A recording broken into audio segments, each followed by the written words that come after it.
Hi viewers, ഇന്ന് നമ്മൾ ഉണ്ടാക്കുന്നത് പെട്ടെന്നുണ്ടാക്കുന്ന lunch box chicken fried rice. ഇവിടെ ഒരാൾക്ക് ലഞ്ച് പാക്ക് ചെയ്യാനുള്ള അളവിലാണ് ഈ വീഡിയോ കാണിക്കുന്നത്. ആദ്യമായിട്ട് ലഞ്ചൊക്കെ പാക്ക് ചെയ്ത് തുടങ്ങുന്ന കുട്ടികൾക്ക് എളുപ്പത്തിന് വേണ്ടിയിട്ടാണ്.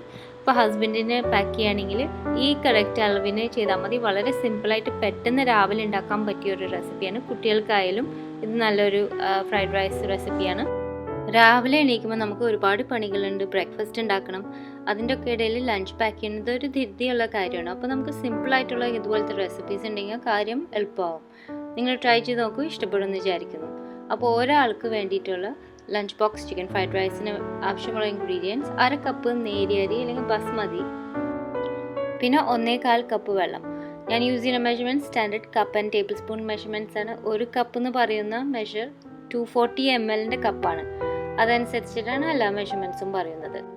പിന്നെ 4 മുതൽ 6 ടേബിൾ സ്പൂൺ വരെ ഓയിൽ വേണം. നമ്മൾ സൺഫ്ലവർ ഓയിൽ അല്ലെങ്കിൽ കോൺ ഓയിൽ, വെജിറ്റബിൾ ഓയിൽ, ഇതുപോലെ ഒരുപാട് സ്ട്രോങ് സെൻറ്റ് ഇല്ലാത്ത ഓയിലാണ് യൂസ് ചെയ്യുന്നത്. വെളിച്ചെണ്ണ അല്ലെങ്കിൽ ഒലിവ് ഓയിലൊന്നും ഈ റെസിപ്പിക്ക് പറ്റൂല. പിന്നെ 1/2 കപ്പ് ചിക്കൻ ബ്രസ്റ്റ്, ചെറിയ ക്യൂബ്സ് ആക്കിയത്. ഇതിപ്പോൾ തലേന്ന് നമ്മൾ ചിക്കൻ ഐറ്റംസ് വല്ലതും ഉണ്ടാക്കിയിട്ടുണ്ടെങ്കിൽ അതിൽ നിന്ന് ഈ ബോൺലെസ് ചിക്കൻ ബ്രസ്റ്റിൻ്റെ കുറച്ച് ഭാഗം ഒരു 1/2 കപ്പോളം മാറ്റി ക്യൂബാക്കി ഫ്രിഡ്ജിൽ വെച്ചാൽ അടുത്ത ദിവസം രാവിലെ എളുപ്പമായിട്ട് യൂസ് ചെയ്യാം. പിന്നെ ഒരു മുട്ട വേണം. പിന്നെ 3/4 കപ്പ് ഫ്രോസൺ മിക്സ്ഡ് വെജിറ്റബിൾസ്. ഈ ഫ്രോസൺ മിക്സ്ഡ് വെജിറ്റബിൾസ് എല്ലാ സൂപ്പർ മാർക്കറ്റ്സിലും കിട്ടുന്നതാണ്. മിക്കപ്പോഴും അതിൻ്റെ ഇൻഗ്രീഡിയൻസ് ഗ്രീൻ പീസ്, ക്യാരറ്റും കോണാണ്. ഇടയ്ക്ക് നമുക്കതിൽ ലോങ് ബീൻസും അരിഞ്ഞിട്ടേക്കുന്നത് കാണാം. ഇതൊരു നല്ല ഐറ്റമാണ്, എപ്പോഴും ഫ്രീസിൽ ഉണ്ടാവുന്നത്. ഒരുപാട് റെസിപ്പീസിന് അത് യൂസ്ഫുൾ ആയിട്ട് വരും. പിന്നെ 2.5 ടേബിൾ സ്പൂൺ ഡൈസ് ചെയ്ത ചെറിയ സ്ക്വയർസ് ആയിട്ട് കട്ട് ചെയ്ത റെഡ് ക്യാപ്സിക്കം. ഈ റെസിപ്പിക്ക് നമ്മൾ യൂസ് ചെയ്യുന്നത് റെഡ് ക്യാപ്സിക്കമാണ്. ഗ്രീൻ ക്യാപ്സിക്കം ആണ് എല്ലാവരും സാധാരണ കൂടുതൽ ഉപയോഗിക്കാറുള്ളത്. പക്ഷേ ഈ ഫ്രൈഡ് റൈസിന് പെർട്ടിക്കുലർ ഈ എളുപ്പത്തിൽ ഉണ്ടാക്കുന്ന ചെറിയ അളവിൽ ഉണ്ടാക്കുന്ന ഫ്രൈഡ് റൈസിന് റെഡ് ക്യാപ്സിക്കമിൻ്റെ സ്മെല്ലും അതിൻ്റെ ടേസ്റ്റും വളരെ നല്ലതാണ്. പിന്നെ നമുക്ക് 3 സ്പ്രിംഗ് ഓണിയൻ, നമ്മുടെ സ്പ്രിംഗ് ഓണിയനിൻ്റെ വെള്ള ഭാഗം മാത്രം സ്ലൈസ് ചെയ്തത് വേണം. ഉപ്പും കുരുമുളകും ഒക്കെ ടേസ്റ്റിനനുസരിച്ച്. പിന്നെ ലൈറ്റ് സോയ സോസ് എന്ന് പറഞ്ഞാൽ ഒരുപാട് ഡാർക്ക് ആയിട്ടുള്ളതല്ല, വെള്ളം പോലെ ഒഴിക്കുന്ന ലൈറ്റ് കളർ സോയ സോസാണ്. പിന്നെ സ്പ്രിംഗ് ഓണിയൻ്റെ പച്ച ഇലകളും ആവശ്യത്തിന് വേണം നമുക്ക് ഗാർണിഷ് ചെയ്യാൻ വേണ്ടിയിട്ട്. അപ്പോൾ അടുത്ത ദിവസം രാവിലെ നമുക്ക് ഈ ലഞ്ച് ബോക്സ് ഫ്രൈഡ് റൈസ് ഉണ്ടാക്കണമെങ്കിൽ ആദ്യം തന്നെ രാത്രി നമുക്ക് ഇതിൻ്റെ റൈസ് കുക്ക് ചെയ്ത് വെക്കണം. ബസ്മതി റൈസ് 1/2 കപ്പ് എടുത്ത് നന്നായി കഴുകി നന്നായി ഡ്രെയിൻ ചെയ്തതിന് ശേഷം നമുക്ക് ഇതൊരു ചെറിയ സോസ് പാൻ, 1/2 കപ്പേലുള്ളൂ, ചെറിയൊരു സോസ് പാനിലേക്ക് ആഡ് ചെയ്യും. ഒരുപാട് വൈഡ് ആയിട്ടുള്ളത് എടുത്താൽ ആ വെള്ളത്തിൻ്റെ അളവും അത് തിളയ്ക്കുന്നത് സ്പീഡ് വ്യത്യാസം വരും. അതുകൊണ്ടാണ് ചെറിയ സോസ് പാൻ യൂസ് ചെയ്യാൻ പറയുന്നത്. ഇതിലേക്ക് നമ്മൾ പറഞ്ഞ 1/4 കപ്പ് വെള്ളം ഒഴിച്ചിട്ട് ചെറിയൊരു ബേർണറിൽ പ്ലേസ് ചെയ്തിട്ട് ഇത് തിളയ്ക്കുന്നവരെ നമുക്കൊന്ന് ബോയിൽ ചെയ്തെടുക്കണം. തിളച്ചതിന് ശേഷം ഇത് ടൈറ്റായിട്ട് മൂടി തീയും കുറച്ച് വെച്ചിട്ട് നമുക്ക് കുക്ക് ചെയ്യണം. ചോറ് വെന്ത് കിട്ടുന്ന വരെ ഒരു 12 മിനിറ്റോളം എടുക്കും.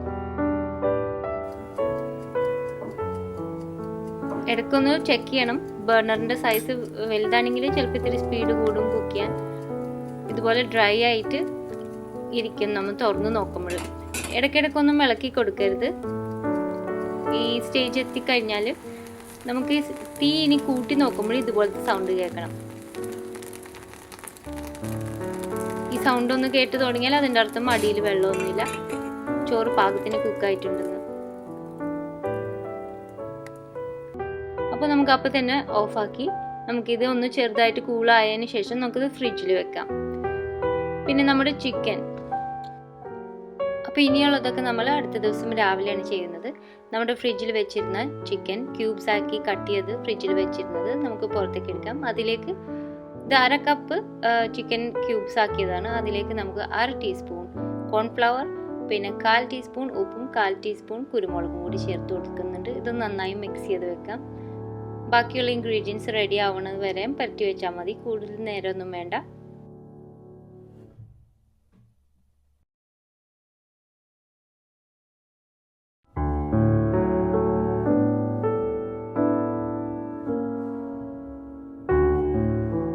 പിന്നെ നമുക്ക് ഒരു മുട്ട വേണം. അത് ഒരു വലിയ നുള്ള് കുരുമുളകും ഒരു നുള്ള് ഉപ്പും ചേർത്ത് നന്നായി ബീറ്റ് ചെയ്ത് വെക്കണം.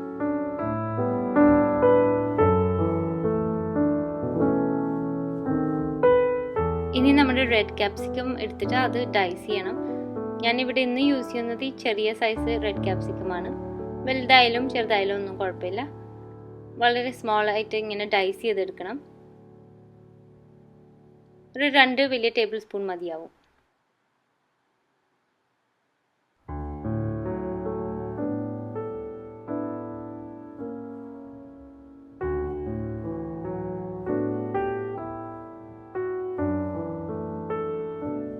ഇനി നമ്മുടെ സ്പ്രിംഗ് ഓണിയൻ എടുത്തിട്ട് അതിൻ്റെ വൈറ്റ് ആ ഉള്ളി ഭാഗം അത് സ്ലൈസ് ചെയ്ത് വെക്കണം.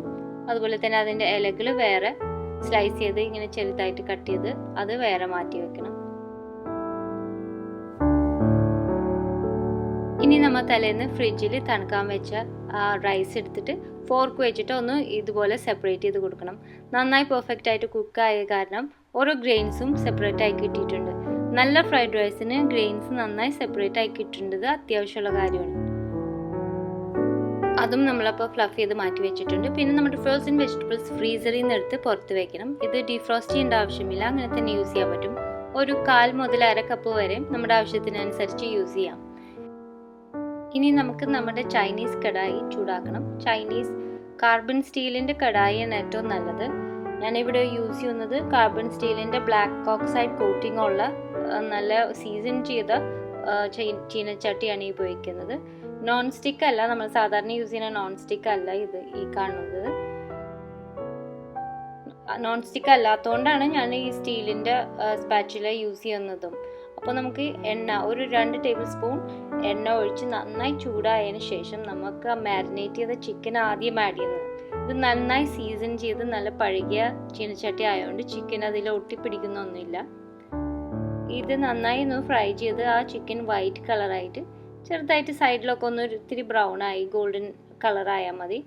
ബ്രൗൺ അല്ല, ചെറുതായി ഒരു ഗോൾഡൻ കളറായതിനു ശേഷം നമുക്കിത് മാറ്റി വെക്കാം. ഒരു പീസ് ഒന്ന് കട്ട് ചെയ്ത് നോക്കിയാൽ മതി നടുക്ക് കൂടി. അപ്പോൾ അറിയാം ഇത് കുക്കായിട്ടുണ്ടോന്ന്. ചിക്കൻ ബ്രസ്റ്റിന് പ്രത്യേകിച്ചും ശ്രദ്ധിക്കാനുള്ള കാര്യം ഞാൻ പിന്നെ പല വീഡിയോസിനും പറയാറുണ്ട്, ഓവർ കുക്ക് ചെയ്യരുത്. ഒരുപാട് പേര് ചെയ്യുന്ന ഒരു മിസ്റ്റേക്കാണത്. ചിക്കൻ വെന്തിട്ടില്ല എന്ന് ഓർത്ത് പിന്നെയും കുക്ക് ചെയ്ത് അതിനെ ഓവർ കുക്ക് ചെയ്ത് അതിൻ്റെ ടേസ്റ്റും ഫ്ലേവറും ഒക്കെ കളയും. ഭയങ്കര ഡ്രൈ ആയി പോകും അങ്ങനെ ചെയ്യുകയാണെങ്കിൽ. അപ്പോൾ ഈ ഒരു കളറായി കഴിഞ്ഞാൽ വേഗം നമുക്കിത് ഈ ചീനച്ചട്ടിയിൽ നിന്ന് മാറ്റി വെക്കാം. അപ്പോൾ വെന്തതിന് ശേഷം നമുക്ക് ഈ ചിക്കൻ മാറ്റി വയ്ക്കാം. വീണ്ടും നമ്മുടെ ചീനച്ചട്ടി അടുപ്പത്ത് വെച്ച് ഒരു 1.5 മുതൽ 2 ടേബിൾ സ്പൂൺ ഓയിൽ പിന്നെയും ഒഴിച്ച് നമുക്ക് ചൂടാക്കാം. ഈ ഓയിൽ നന്നായി ചൂടായതിനു ശേഷം നമുക്ക് ചോപ്പ് ചെയ്ത് വെച്ച സ്പ്രിംഗ് ഓണിയൻ്റെ വെള്ള ഭാഗവും നമ്മുടെ റെഡ് ക്യാപ്സിക്കം ഡൈസ് ചെയ്തതും കൂടി ചേർത്ത് കൊടുക്കുന്നുണ്ട്. ഫ്രൈഡ് റൈസ് ഉണ്ടാക്കുമ്പോൾ നല്ല ഹൈ ഹീറ്റിലായിരിക്കണം എപ്പോഴും. അത് പ്രത്യേകിച്ചും ശ്രദ്ധിക്കേണ്ട കാര്യമാണ്. മീഡിയം അല്ലെങ്കിൽ ലോ ഫ്ലെയിമിലല്ല ഫ്രൈഡ് റൈസ് ഉണ്ടാക്കുന്നത്. ആ നല്ല ഫ്രൈഡ് റൈസിൻ്റെ റെസ്റ്റോറൻറ്റിലത്തെ മണം കിട്ടണമെങ്കിൽ ഏറ്റവും ഹൈ ഫ്ലെയിമിൽ തന്നെ ഉണ്ടാക്കണം. ഇത് വേഗം നമുക്കൊന്ന് ടോസ് ചെയ്തെടുത്താൽ മതി. നമ്മുടെ ആ സ്പ്രിംഗ് ഓണിയനും റെഡ് ക്യാപ്സിക്കമും ഒന്ന് സോഫ്റ്റ് ആയാൽ മതി, കൂടുതൽ നേരം വേണ്ട. ഇതിലേക്ക് നമ്മൾ ഫ്ലഫ് ചെയ്ത് വെച്ച ചോറ്, നമ്മുടെ ബസ്മതി റൈസ് ആഡ് ചെയ്തിട്ട് നന്നായിട്ടൊന്ന് ടോസ് ചെയ്തെടുക്കണം. ആ ഓയിൽ ഈ റൈസിനെ നന്നായിട്ട് കോട്ട് ചെയ്ത് കിട്ടണം. അതാണ് നമുക്ക് ആവശ്യമുള്ളത്. എല്ലാ ഗ്രെയിൻസും ആ ഓയിലിൽ ടോസ്റ്റ് ആയിരിക്കണം. കുറച്ച് കൂടുതൽ ഓയിൽ ഒഴിച്ചാലും കുഴപ്പമില്ല. ഞാനിവിടെ 1.5 ടേബിൾ സ്പൂണായിട്ട് യൂസ് ചെയ്തിട്ടുള്ളൂ. ഒരു 2 ടേബിൾ സ്പൂണും ആവാം, 2-2.5 ടേബിൾ സ്പൂൺ വരെയും ആവാം. ചോറ് ഒട്ടിപ്പിടിക്കുന്നത് തോന്നണമെങ്കിൽ ആ സമയത്ത് മാത്രം കുറച്ച് ഒന്ന് തീ കുറച്ച് വയ്ക്കാം. ഇനി നമുക്ക് ഉപ്പ് പാകത്തിന് കുറച്ച് ചേർത്ത് കൊടുക്കാം. നമ്മൾ സോയ സോസും കൂടി ഒടുവിൽ ചേർക്കുന്നുണ്ട്, അതുകൊണ്ട് അതിനും ഉപ്പ് ഉണ്ടാവും. അപ്പോൾ നമ്മുടെ റൈസ് മുഴുവൻ നന്നായി ആ ഓയിലിൽ കോട്ടായി ചെറുതായിട്ടൊന്ന് ഫ്രൈ ചെയ്തതിന് ശേഷം നമുക്ക് ഫ്രോസൺ വെജിറ്റബിൾസ് മാറ്റി വെച്ചത് ഇപ്പം ആഡ് ചെയ്ത് കൊടുക്കാം. ഒരു 1/4 മുതൽ 1/2 കപ്പ് വരെയും ഫ്രോസൺ വെജിറ്റബിൾസ് ചേർക്കുക. ആദ്യം കുറച്ച് ചേർത്ത് കൊടുക്കണം. അതിൻ്റെ കളർ നമുക്ക് മിക്സ് കാണുമ്പോൾ അറിയാം. കുറച്ചും കൂടി വേണമെങ്കിൽ അപ്പം ആഡ് ചെയ്ത് കൊടുക്കാം. കൂടി പോകേണ്ട വെജിറ്റബിൾസ്. അപ്പോൾ റൈസൊക്കെ നന്നായി കോട്ടായതിനു ശേഷം നമുക്ക് ഈ റൈസും ചീനച്ചട്ടിയിൽ നിന്ന് മാറ്റി ഒരു പ്ലേറ്റിലേക്ക് വേഗം മാറ്റിയെടുക്കാം. ഇതിനുശേഷം നമ്മുടെ ചീനച്ചട്ടി തുടച്ചതിന് ശേഷം നമുക്ക് ശകലം ഓയിലും കൂടി ചേർത്ത് കൊടുക്കാം. നമ്മുടെ എഗ്ഗ് ഫ്രൈ ചെയ്യാനുള്ള ഓയിലാണ്. ഓയിൽ ഒഴിച്ച് ചൂടായതിന് ശേഷം നമുക്ക് അടിച്ചു വെച്ചിരിക്കുന്ന എഗ്ഗ് ചേർത്ത് ഒന്ന് ഫ്രൈ ചെയ്ത് ചിക്കി എടുക്കണം.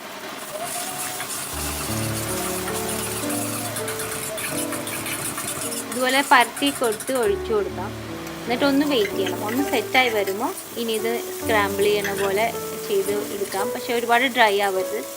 സെറ്റായി എന്നാലും ചെറിയ നനവ് ബാക്കിയുള്ളപ്പോൾ നമ്മൾ മാറ്റിയ ആ റൈസ് തിരിച്ച് നമ്മുടെ ചീനിച്ചട്ടിയിലേക്ക് ഇടാണ്. എന്നിട്ട് എഗ്ഗും റൈസും കൂടി നന്നായി മിക്സ് ചെയ്തെടുക്കണം. ഇപ്പോഴും നല്ല ഹൈ ഹീറ്റിൽ തന്നെയാണ് നമ്മൾ ഫ്ലെയിം വെച്ചിരിക്കുന്നത്. നന്നായി ടോസ് ചെയ്ത് എടുക്കണം. ഫ്രൈഡ് റൈസിൻ്റെ ആ നല്ല മണം കിട്ടുന്നത് ഈ സ്റ്റേജിലാണ്. എത്രയോളം പറ്റും നമുക്ക് അത്രയും നന്നായി ടോസ് ചെയ്തെടുക്കണം. ഇനി നമുക്ക് ടെസ്റ്റ് ചെയ്യാം. ഉപ്പിന് വേണ്ടി ഒന്ന് ടേസ്റ്റ് ചെയ്ത് നോക്കാം. അതിനുശേഷം ലൈറ്റ് ആയിട്ടുള്ള സോയ സോസ് ശകലം ഒന്ന് ഒഴിച്ചെടുത്താൽ മതി. അതിൻ്റെ ഒരു ചെറിയ ഫ്ലേവറിന് വേണ്ടിയിട്ടാണ്. ഞാൻ നേരത്തെ പറഞ്ഞ പോലെ ലൈറ്റ് സോയ സോസാണ് ഉപയോഗിക്കുന്നത്, ഡാർക്ക് സോയ സോസ് അല്ല. ഇനി നമുക്ക് നേരത്തെ ഫ്രൈ ചെയ്ത് മാറ്റി വെച്ച് ചിക്കനും കൂടി ആഡ് ചെയ്യാം. എല്ലാം കൂടി ഒരുമിച്ച് നന്നായി മിക്സ് ചെയ്ത് കൊടുക്കാം.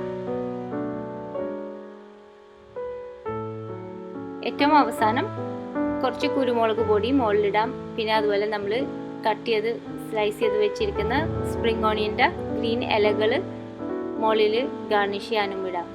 സ്പ്രിംഗ് ഓണിയൻ എപ്പോഴും നല്ല ഒരു ഫ്ലേവറാണ് ഫ്രൈഡ് റൈസിന്, അത് ഒഴിവാക്കാതെ നോക്കണം. അപ്പോൾ നമ്മുടെ ലഞ്ച് ബോക്സ് ഫ്രൈഡ് റൈസ് വളരെ എളുപ്പത്തിൽ റെഡി ആയിട്ടുണ്ട്.